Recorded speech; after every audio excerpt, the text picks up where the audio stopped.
Negative politics की पराजय हुई है। आज परिवारवाद की हार हुई है।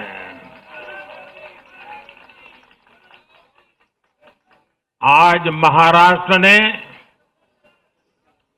विकसित भारत के संकल्प को और मजबूत किया है। मैं देश भर के भाजपा के, एनडीए के सभी कार्यकर्ताओं को बहुत बहुत बधाई देता हूं, उन सबका अभिनंदन करता हूं।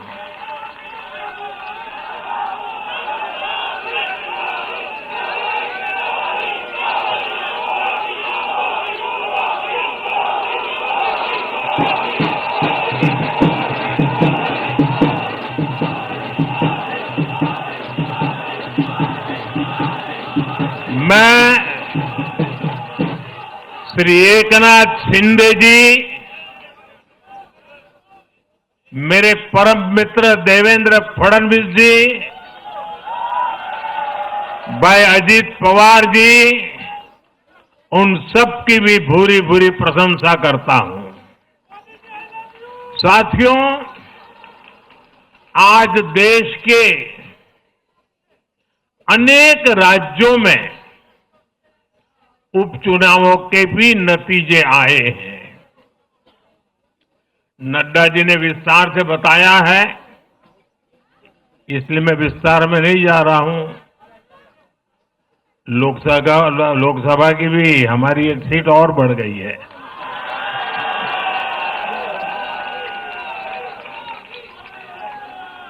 यूपी,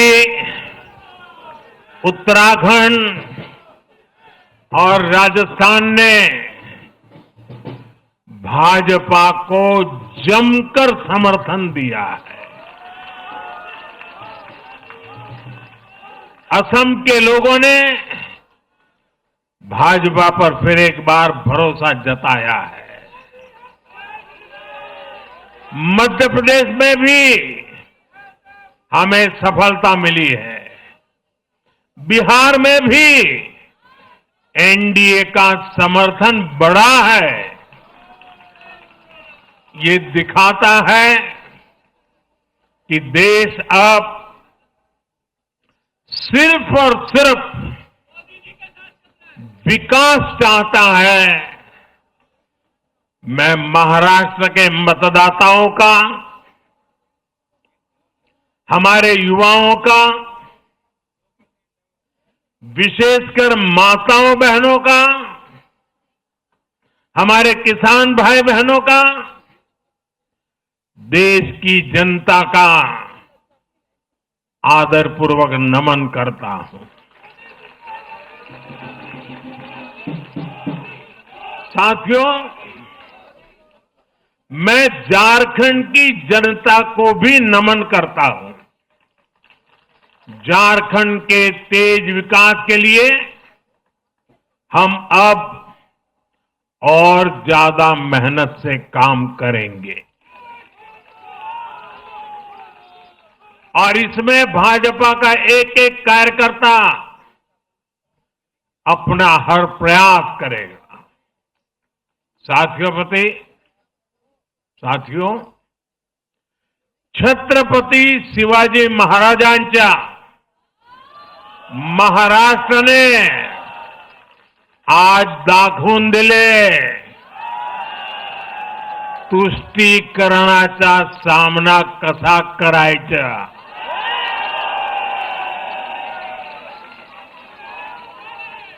छत्रपती शिवाजी महाराज, शाहूजी महाराज, महात्मा फुले, सावित्रीबाई फुले, बाबा साहब आंबेडकर, वीर सावरकर, बाला साहब ठाकरे, ऐसे महान व्यक्तित्वों की धरती ने इस बार पुराने सारे रिकॉर्ड तोड़ दिए।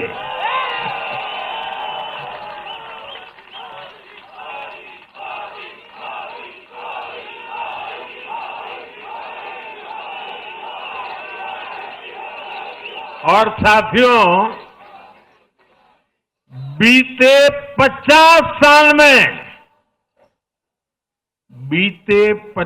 साल में किसी भी पार्टी या किसी भी प्री पोल अलायंस के लिए ये सबसे बड़ी जीत है 50 साल के बाद।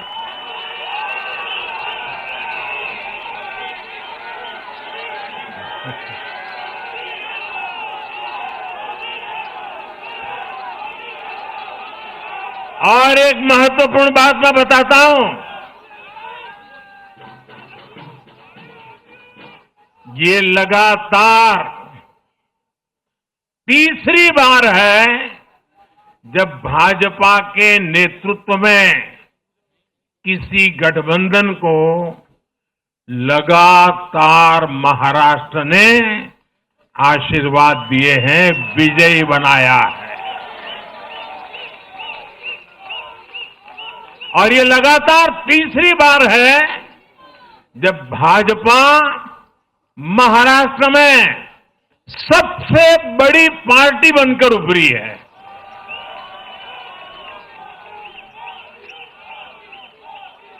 साथियों, ये निश्चित रूप से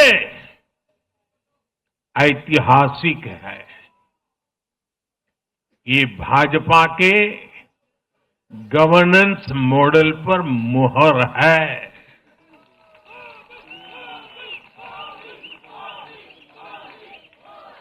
अकेले भाजपा को ही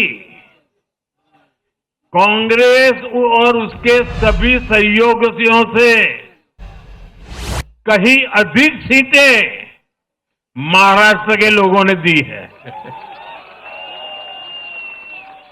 ये दिखाता है कि जब सुशासन की बात आती है तो देश सिर्फ और सिर्फ भाजपा पर और एनडीए पर भरोसा करता है।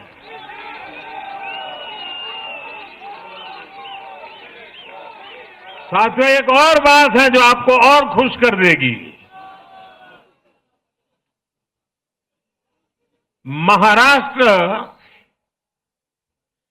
देश का छठा राज्य है जिसने भाजपा को लगातार 3 बार जनादेश दिया है।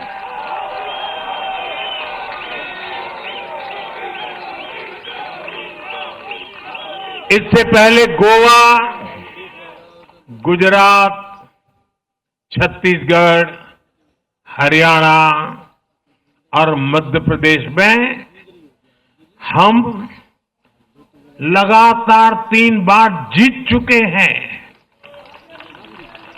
और बिहार में भी एनडीए को 3 बार से ज्यादा बार लगातार जनादेश मिला है। और 60 साल के बाद आपने मुझे तीसरी बार मौका दिया, ये तो है ही है।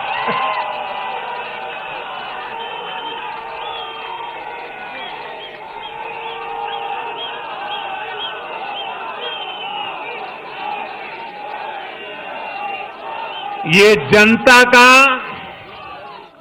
हमारे सुशासन के मॉडल पर विश्वास है और इस विश्वास को बनाए रखने में हम कोई कोर कसर बाकी नहीं रखेंगे।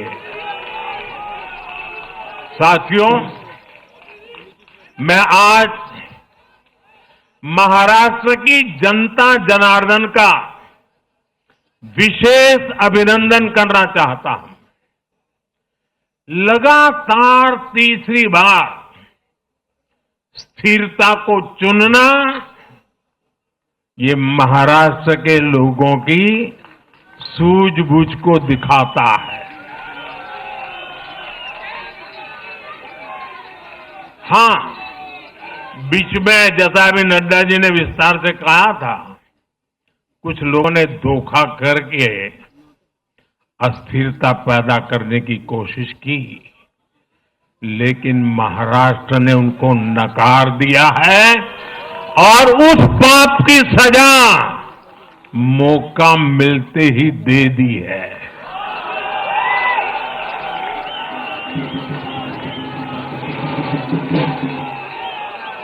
साथियों, महाराष्ट्र इस देश के लिए एक तरह से बहुत महत्वपूर्ण ग्रोथ इंजन है।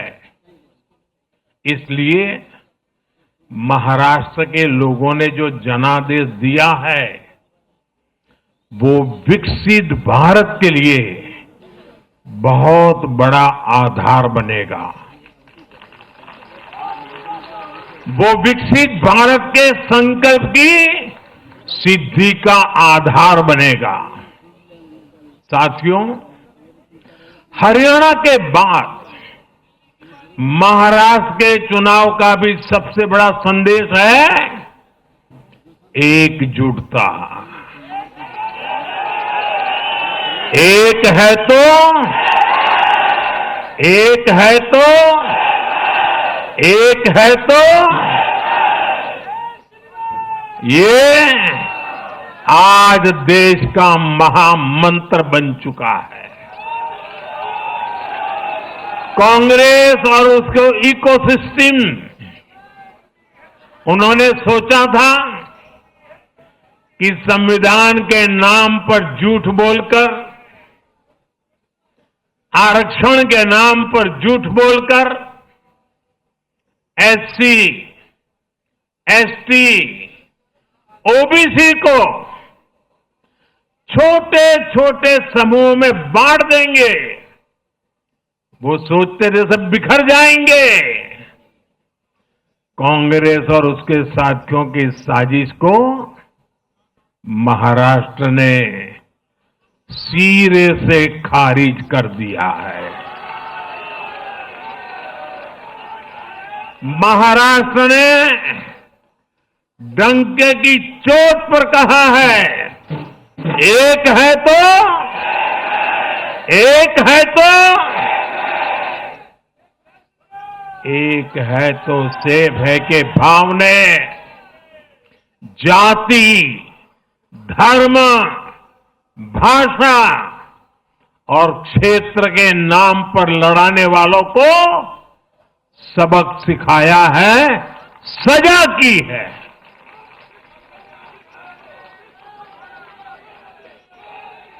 आदिवासी भाई बहनों ने भी भाजपा एनडीए को वोट दिया।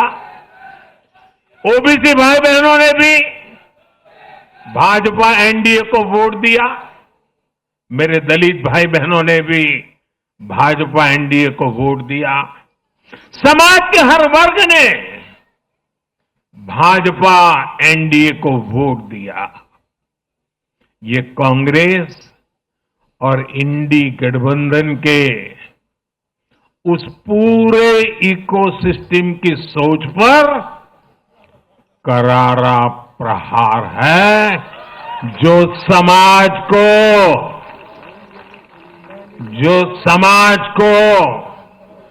बांटने का एजेंडा चला रहे थे। साथियों,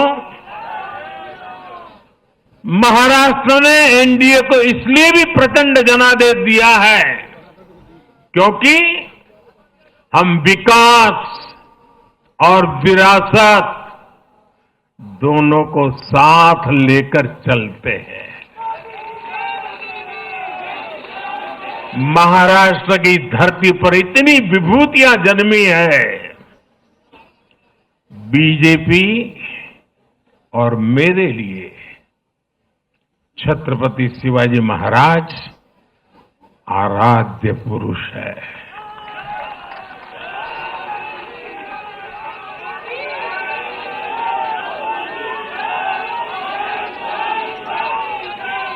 धर्मवीर छत्रपति संभाजी महाराज हमारी प्रेरणा है।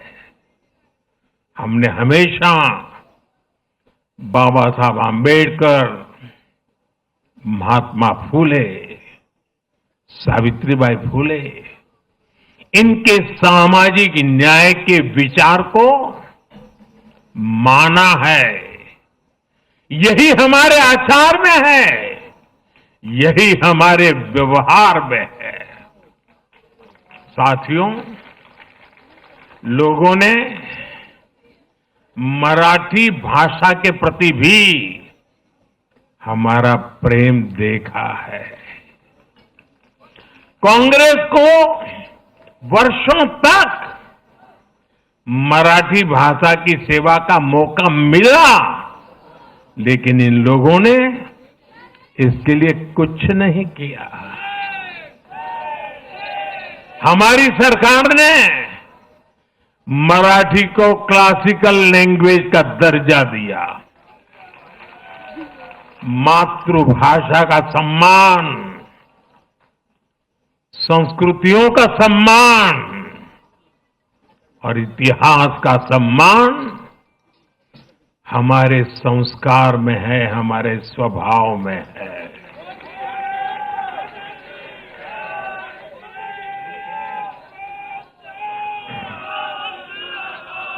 और मैं तो हमेशा कहता हूं, मातृभाषा का सम्मान मतलब अपनी मां का सम्मान।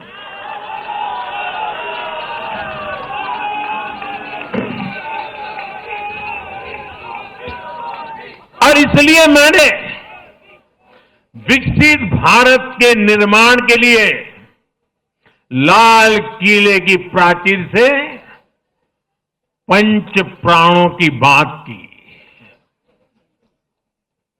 हमने इसमें विरासत पर गर्व को भी शामिल किया। जब भारत विकास भी और विरासत भी इसका संकल्प लेता है तो पूरी दुनिया इसे देखती है। आज विश्व हमारी संस्कृति का सम्मान करता है। क्यों? क्योंकि हम इसका सम्मान करते हैं। अब अगले 5 साल में महाराष्ट्र विकास भी विरासत भी के इसी मंत्र के साथ तेज गति से आगे बढ़ेगा। साथियों, इंडी वाले देश के बदले मिजाज को नहीं समझ पा रहे हैं।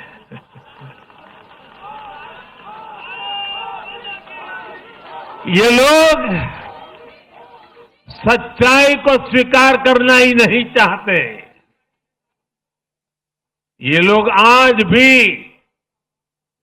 भारत के सामान्य वोटर के विवेक को कम करके आंकते हैं। देश का वोटर, देश का मतदाता अस्थिरता नहीं चाहता। देश का वोटर नेशन फर्स्ट की भावना के साथ है। जो कुर्सी फर्स्ट का सपना देखते हैं उन्हें देश का वोटर पसंद नहीं करता। साथियों, देश के हर राज्य का वोटर दूसरे राज्यों की सरकारों का आकलन भी करता है।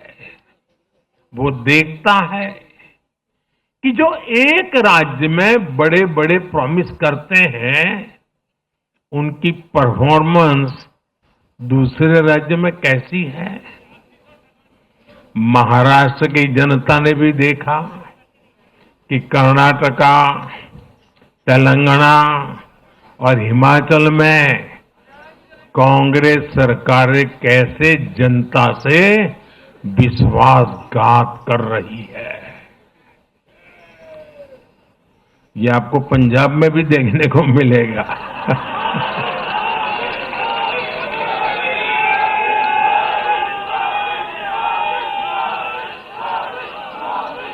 जो वादे महाराष्ट्र में किए गए, उनका हाल दूसरे राज्यों में क्या है? इसलिए कांग्रेस के पाखंड को जनता ने खारिज कर दिया है। कांग्रेस ने जनता को गुमराह करने के, इसके लिए जो दूसरे राज्यों के अपने मुख्यमंत्री तक मैदान में उतारे, तब भी इनकी चाल सफल हो नहीं पाई। इनके ना तो झूठे वादे चले और ना ही खतरनाक एजेंडा चला। साथियों, आज महाराष्ट्र के जनादेश का एक और संदेश है। पूरे देश में सिर्फ और सिर्फ एक ही संविधान चलेगा।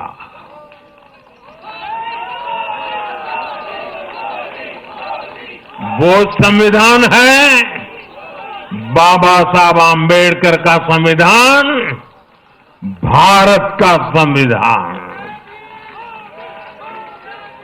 जो भी सामने या पर्दे के पीछे देश में दो संविधान की बात करेगा, उसको देश पूरी तरह से नकार देगा। कांग्रेस और उसके साथियों ने जम्मू कश्मीर में फिर से आर्टिकल 370 की दीवार बनाने का प्रयास किया।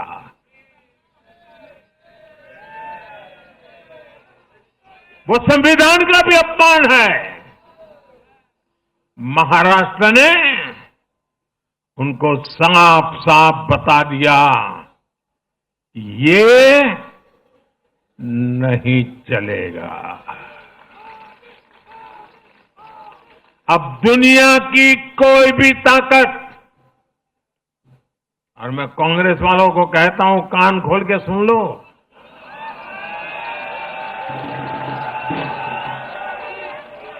उनके साथियों को भी कहता हूं, अब दुनिया की कोई भी ताकत 370 को वापस नहीं ला सकती।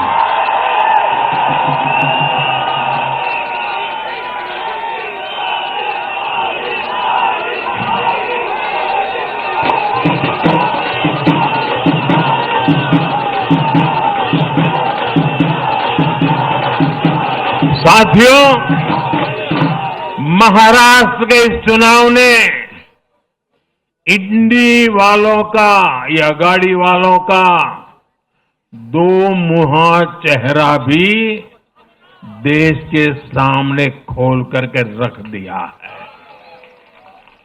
हम सब जानते हैं, बाला साहब ठाकरे का इस देश के लिए, समाज के लिए बहुत बड़ा योगदान रहा है।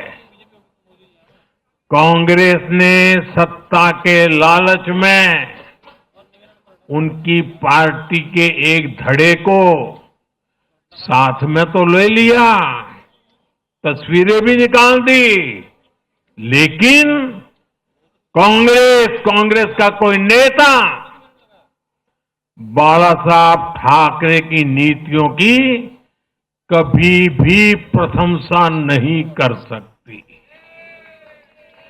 और इसलिए मैंने अघाड़ी में कांग्रेस के साथी दलों को चुनौती दी थी कि वो कांग्रेस से बाला साहब ठाकरे की नीतियों की तारीफ में कुछ शब्द जरा बुलवा करके दिखाएं। आज तक वो ये नहीं कर पाए हैं। मैंने दूसरी चुनौती वीर सावरकर जी को लेकर के दी थी। कांग्रेस के नेतृत्व ने लगातार पूरे देश में वीर सावरकर का अपमान किया है, उन्हें गालियां दी है। महाराष्ट्र में वोट पाने के लिए इन लोगों ने टेम्पररी वीर सावरकर जी को जरा टेम्पररी गाली देना उन्होंने बंद किया है। लेकिन वीर सावरकर के तप त्याग के लिए उनके मुंह से एक बार भी सत्य नहीं निकला,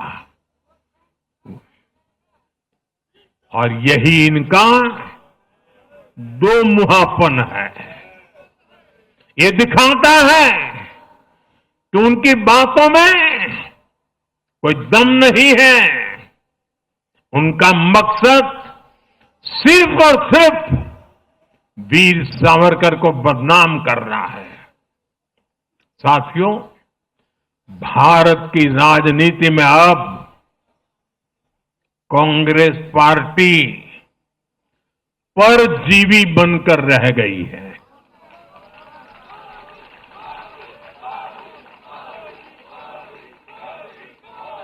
कांग्रेस पार्टी के लिए अब अपने दम पर सरकार बनाना लगातार मुश्किल हो रहा है।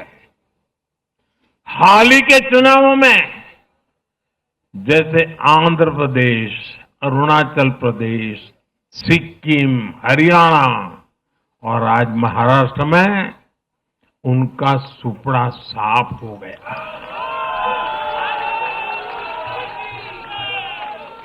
कांग्रेस की घिसी पीटी विभाजनकारी राजनीति फेल हो रही है, लेकिन फिर भी कांग्रेस का अहंकार देखिए। उसका अहंकार 7वें आसमान पर है। सच्चाई ये है कि कांग्रेस अब एक परजीवी पार्टी बन चुकी है। कांग्रेस सिर्फ अपनी ही नहीं बल्कि अपने साथियों की नाव को भी डुबो देती है। आज महाराष्ट्र में भी हमने यही देखा है। महाराष्ट्र में कांग्रेस और उसके गठबंधन ने महाराष्ट्र की हर 5 में से 4 सीट हार गई। अघाड़ी के हर घटक का स्ट्राइक रेट 20% से भी नीचे है। ये दिखाता है कि कांग्रेस खुद भी डूबती है और दूसरों को भी डुबोती है। महाराष्ट्र में सबसे ज्यादा सीटों पर कांग्रेस चुनाव लड़ी। उतनी ही बड़ी हार इनके सहयोगियों वालों को भी मिली। वो तो अच्छा है कि यूपी जैसे राज्यों में कांग्रेस के सहयोगियों ने उससे जान छुड़ा ली, वरना वहां भी कांग्रेस के सहयोगियों को लेने के देने पड़ जाते। साथियों, सत्ता भूख में कांग्रेस के परिवार ने संविधान की पंथ निरपेक्षता की भावना को चूर चूर कर दिया है। हमारे संविधान निर्माताओं ने उस समय 47 में विभाजन की विभीषिका के बीच भी हिंदू संस्कार और परंपरा को जीते हुए पंथ निरपेक्षता की राह को चुना था। तब देश के महापुरुषों ने संविधान सभा में जो डिबेट की थी उसमें भी इसके बारे में बहुत विस्तार से चर्चा हुई थी। लेकिन कांग्रेस के इस परिवार ने झूठे सेक्युलरिज्म के नाम पर उस महान परंपरा को तबाह करके रख दिया है। कांग्रेस ने तुष्टीकरण का जो बीज बोया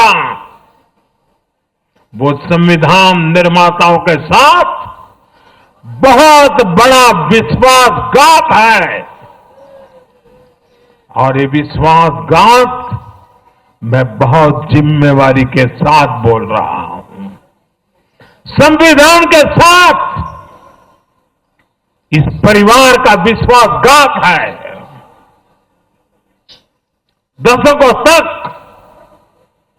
कांग्रेस ने देश में यही खेल खेला। कांग्रेस ने तुष्टीकरण के लिए कानून बनाए, सुप्रीम कोर्ट के आदेश तक की परवाह नहीं की। इसका एक उदाहरण वक्फ बोर्ड है।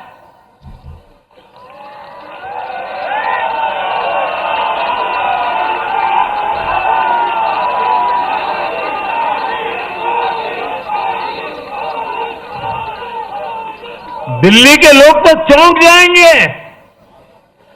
हालात ये थी कि 2014 में इन लोगों ने सरकार से जाते जाते दिल्ली के आसपास की अनेक संपत्तियां वक्फ बोर्ड को सौंप दी थी।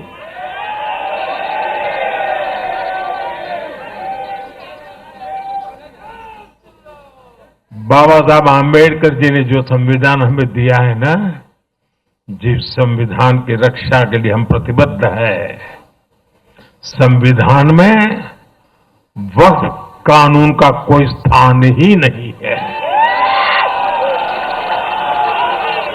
लेकिन फिर भी कांग्रेस ने तुष्टीकरण के लिए वक्फ बोर्ड जैसी व्यवस्था पैदा कर दी। ये इसलिए किया गया ताकि कांग्रेस के परिवार का वोट बैंक बढ़ सके। सच्ची पंथ निरपेक्षता को कांग्रेस ने एक तरह से मृत्यु दंड देने की कोशिश की है।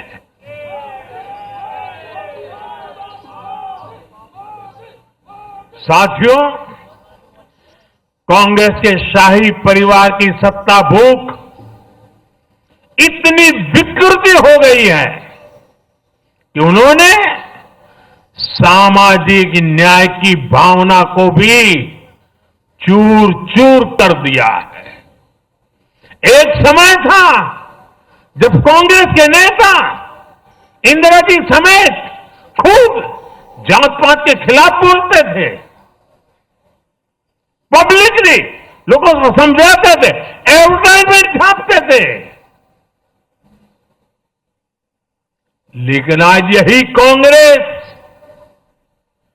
और कांग्रेस का एक परिवार खुद की सत्ता भूख को शांत करने के लिए जातिवाद का जहर फैला रहा है। इन लोगों ने सामाजिक न्याय का गला घोंट दिया है। साथियों, एक परिवार की सत्ता भूख इतने चरम पर है कि उन्होंने खुद की पार्टी को ही खा लिया है।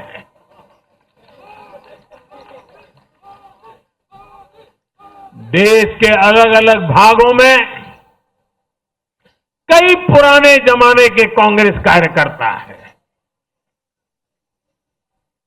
पुरानी पीढ़ी के लोग हैं जो अपने जमाने की कांग्रेस को ढूंढ रहे हैं। लेकिन आज की कांग्रेस के विचार से, व्यवहार से, आदत से उनको ये साफ पता चल रहा है कि ये वो कांग्रेस नहीं है। इसलिए कांग्रेस में आंतरिक रूप से असंतोष बहुत ज्यादा बढ़ रहा है। उनकी आरती उतारने वाले भले आज इन खबरों को दबा के रखे,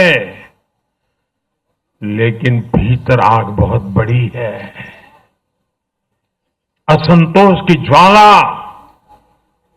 भड़क चुकी है। सिर्फ एक परिवार के ही लोगों को कांग्रेस चलाने का हक है। सिर्फ वही परिवार काबिल है, दूसरे नाकाबिल हैं।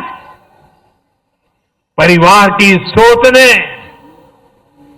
इस जीत ने कांग्रेस में एक ऐसा माहौल भी बना दिया कि किसी भी समर्पित कांग्रेस कार्यकर्ता के लिए वहां काम करना मुश्किल हो गया है। आप सोचिए, कांग्रेस पार्टी की प्राथमिकता आज सिर्फ और सिर्फ परिवार है। देश की जनता उनकी प्राथमिकता नहीं है। और जिस पार्टी की प्राथमिकता जनता न हो, वो लोकतंत्र के लिए बहुत ही नुकसानदायी होती है। साथियों, कांग्रेस का परिवार सत्ता के बिना जी नहीं सकता। चुनाव जीतने के लिए लोग कुछ भी कर सकते हैं।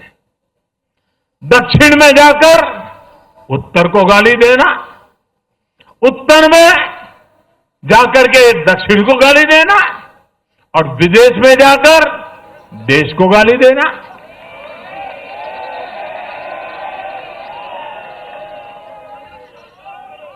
और अहंकार इतना कि ना किसी का मान, ना किसी की मर्यादा, और खुलेआम झूठ बोलते रहना, हर दिन एक नया झूठ बोलते रहना। यही कांग्रेस और उसके परिवार की सच्चाई बन गई है। आज कांग्रेस का अर्बन नक्सलवाद भारत के सामने एक नई चुनौती बनकर खड़ा हो गया है।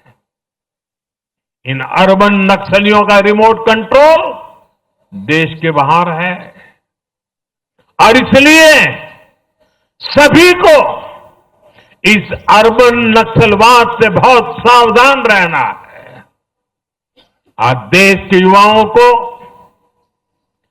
हर प्रोफेशनल को कांग्रेस की हकीकत को समझना बहुत जरूरी है। साथियों, जब मैं पिछली बार भाजपा मुख्यालय आया था, तो मैंने हरियाणा से मिले आशीर्वाद पर आपसे बात की थी।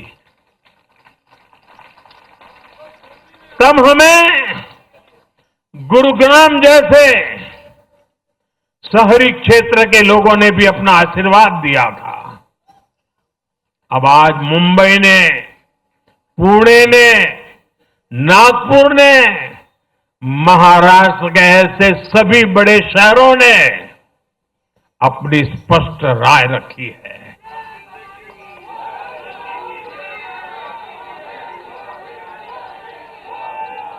शहरी क्षेत्रों के गरीब हो, शहरी क्षेत्रों के मिडिल क्लास हो, हर किसी ने भाजपा का समर्थन किया है और एक स्पष्ट संदेश दिया है। यह संदेश है आधुनिक भारत का, विश्व स्तरीय शहरों का। हमारे महानगरों ने विकास को चुना है, आधुनिक इंफ्रास्ट्रक्चर को चुना है, और सबसे बड़ी बात, उन्होंने विकास में रोड़े अटकाने वाली राजनीति को नकार दिया है। आज बीजेपी हमारे शहरों में ग्लोबल स्टैंडर्ड के इंफ्रास्ट्रक्चर बनाने के लिए लगातार काम कर रही है। चाहे मेट्रो नेटवर्क का विस्तार हो, आधुनिक इलेक्ट्रिक बसें हो, कोस्टल रोड और समृद्धि महामार्ग जैसे शानदार प्रोजेक्ट हो, एयरपोर्ट का आधुनिकीकरण हो, शहरों को स्वच्छ बनाने की मुहिम हो, इन सभी पर बीजेपी का बहुत ज्यादा जोर है। आज का शहरी भारत ईज ऑफ लिविंग चाहता है और इन सब के लिए उसका भरोसा बीजेपी पर है, एनडीए पर है। साथियों, आज बीजेपी देश के युवाओं को नए नए सेक्टर्स में अवसर देने का प्रयास कर रही है। हमारी नई पीढ़ी इनोवेशन और स्टार्टअप के लिए माहौल चाहती है। बीजेपी से ध्यान में रखकर नीतियां बना रही है, निर्णय ले रही है। हमारा मानना है कि भारत के शहर विकास के इंजन है। शहरी विकास से गांवों को भी ताकत मिलती है। आधुनिक शहर नए अवसर पैदा करते हैं।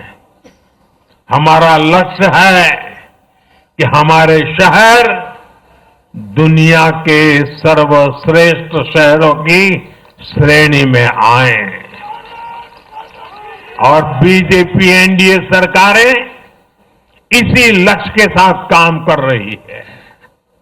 साथियों, मैंने लाल किले से कहा था कि मैं 1,00,000 ऐसे युवाओं को राजनीति में लाना चाहता हूं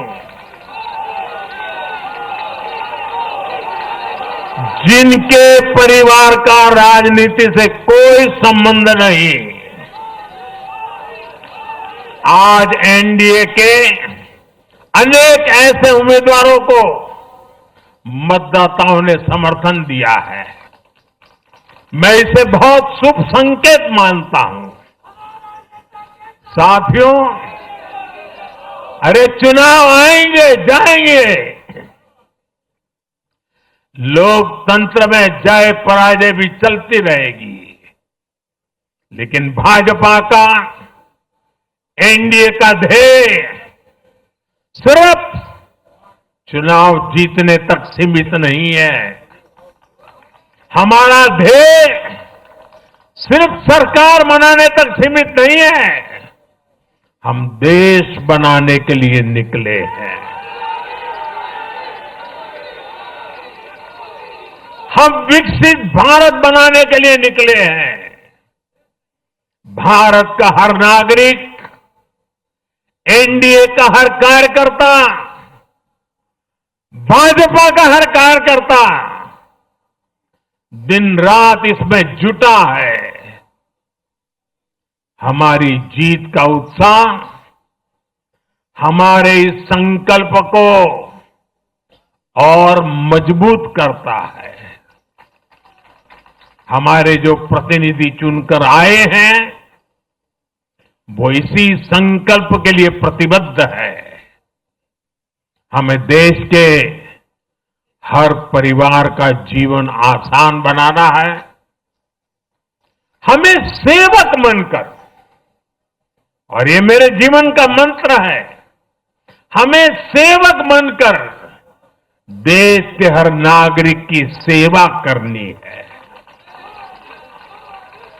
हमें उन सपनों को पूरा करना है जो देश की आजादी के मतवालों ने भारत के लिए देखे थे।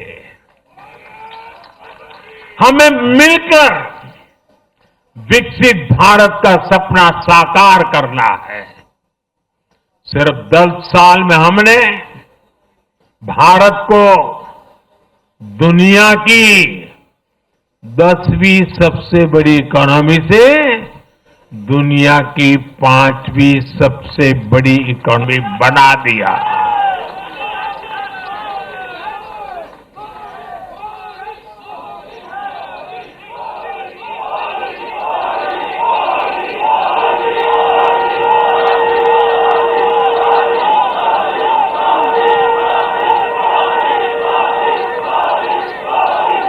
किसी को भी लगता अरे मोदी जी 10 में से 5 पर पहुंच गए, अब तो बैठो आराम से। आराम से बैठने के लिए मैं पैदा नहीं हुआ।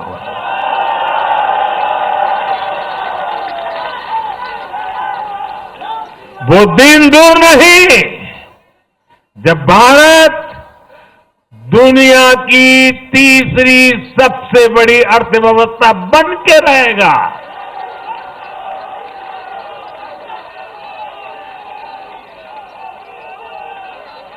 हम मिलकर आगे बढ़ेंगे, एकजुट होकर आगे बढ़ेंगे तो हर लक्ष्य पाकर रहेंगे। इसी भाव के साथ एक है तो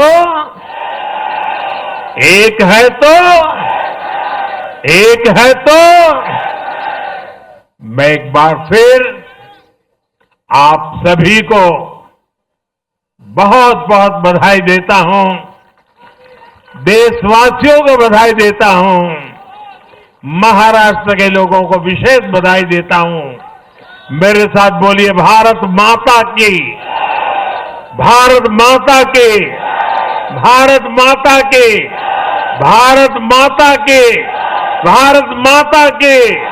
वंदे वंदे वंदे वंदे वंदे वंदे वंदे वंदे। बहुत बहुत धन्यवाद।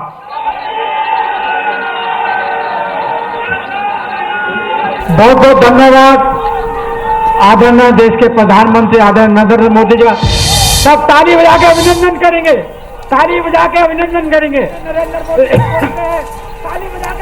तो इस वक्त आप दिल्ली में बीजेपी मुख्यालय से ये लाइव तस्वीरें देख रहे हैं और सुन रहे थे प्रधानमंत्री नरेंद्र मोदी को महाराष्ट्र में मिले जनादेश को सिर माथे लगाते हुए इस बम्पर जीत का क्रेडिट श्रेय जनता को और अपने कार्यकर्ताओं को हर बार की तरह प्रधानमंत्री ने दिया। सरकार और डबल इंजन की सरकारें कैसे विकास तेजी से कर रही हैं, इसका जिक्र किया। चुनाव के वक्त दिए गए नारे का महत्व आज फिर उन्होंने याद दिलाया। एक है तो सेफ हैं, ये नारा प्रधानमंत्री ने ही दिया था बटेंगे तो कटेंगे के बाद, और आज उस नारे का फिर से जिक्र किया। महाराष्ट्र के सभी वीरों, महापुरुषों और दिव्य हस्तियों का जिक्र भी किया।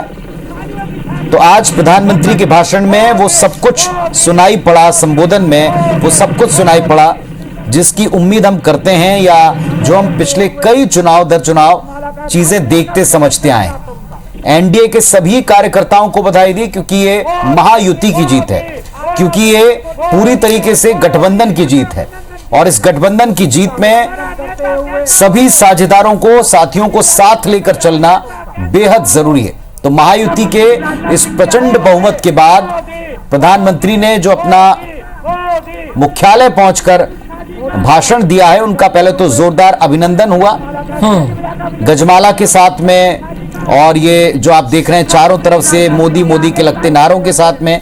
तो उन्होंने भी कार्यकर्ताओं को एक बार फिर याद दिलाया कि बीजेपी का कार्यकर्ता परिश्रम की पराकाष्ठा करता है। प्रतिक्रियाएं सुनिए जरा इस बम्पर जीत के बाद, इस विजय के बाद क्या और किस तरह की प्रतिक्रियाएं, जरा सुनिए।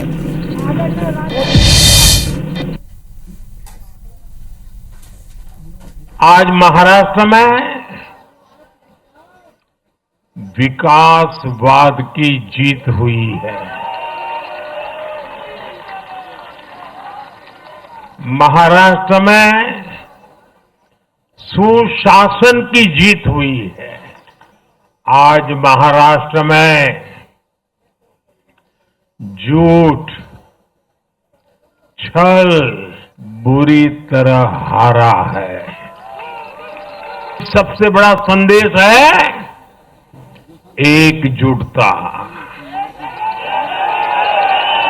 एक है तो ये आज देश का महामंत्र बन चुका है।